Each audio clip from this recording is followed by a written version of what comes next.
Hi, and welcome to Lesson 9.1b, Parabolas. You guys are used to seeing parabolas as the graph of a quadratic function. Here's a quadratic function, and if you remember, our vertex here is 1, 1, so looking at the graph, there's our vertex. Well, today we're going to extend your knowledge, and we're going to move into the geometric definition. What I would take from this slide, or what you should write down in your notes, is right here, general form versus vertex form. Remember, HK is your vertex, and A talks about whether or not your parabola is stretched or compressed. Let's get a couple of definitions down from this slide. What I would do if I were you is I would pause the slide, pause the video, write down this definition, and draw a quick sketch. So the geometric definition of a parabola, it's defined as the collection of all points that are the same distance from a fixed point. This fixed point is called the focus, as they are from a fixed line, and this fixed line is called the directrix.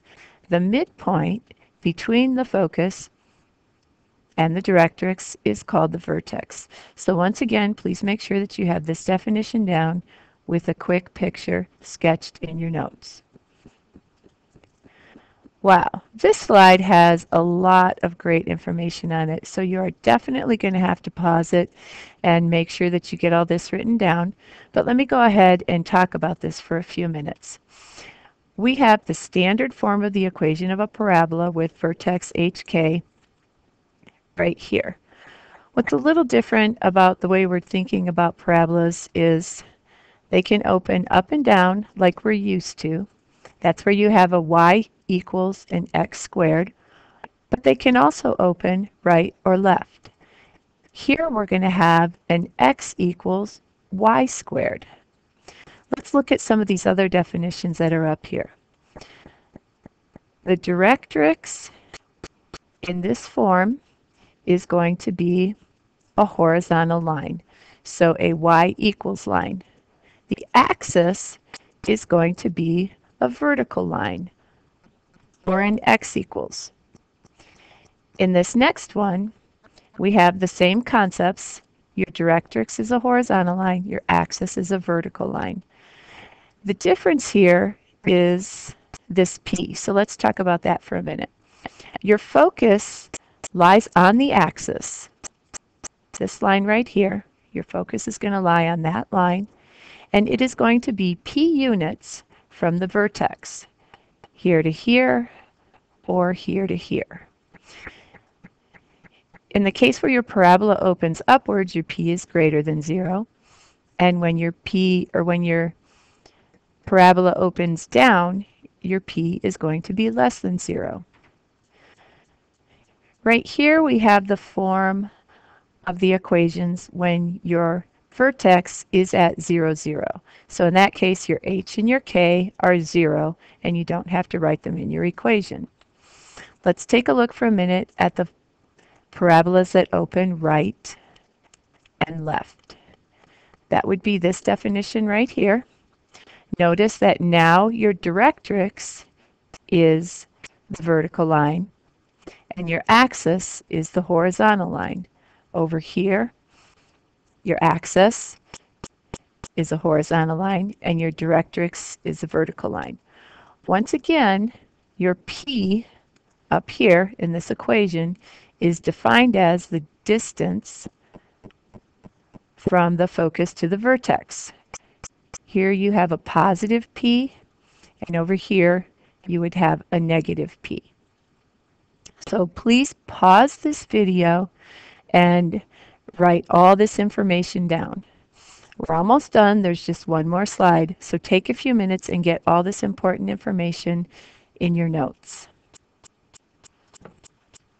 We're going to go ahead and do one quick example from this section.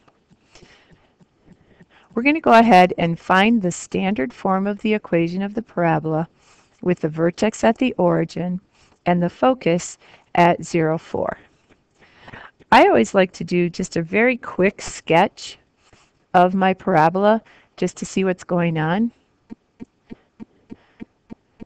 So if I know that my vertex is at the origin, whoops, vertex right here at the origin, and my focus is at 0, 4. I don't know if you noticed from the last slide, but your focus is always going to be inside your parabola. So that parabola, wow, that's bad, isn't it, is going to look something like that. We know that it's going to be a y equals x squared, and we know that our p is going to be positive. So let's take a look at let's formalize all that. Here my hk is equal to 0, 0. And I know that my axis has to be vertical. And it's right here.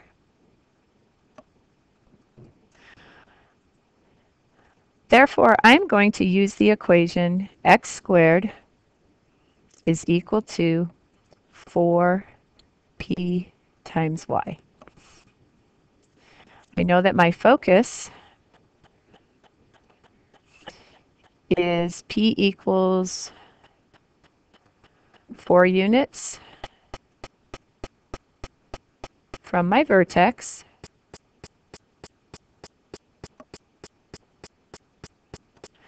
When I put that together, I get x squared is equal to 4. My p is 4. And I have y. So my final equation is going to be x squared equals 16y. We're going to talk about several more examples in class, and what I'd like you to do is if you have any questions from this video, please bring them to class and ask. And we shall see you later.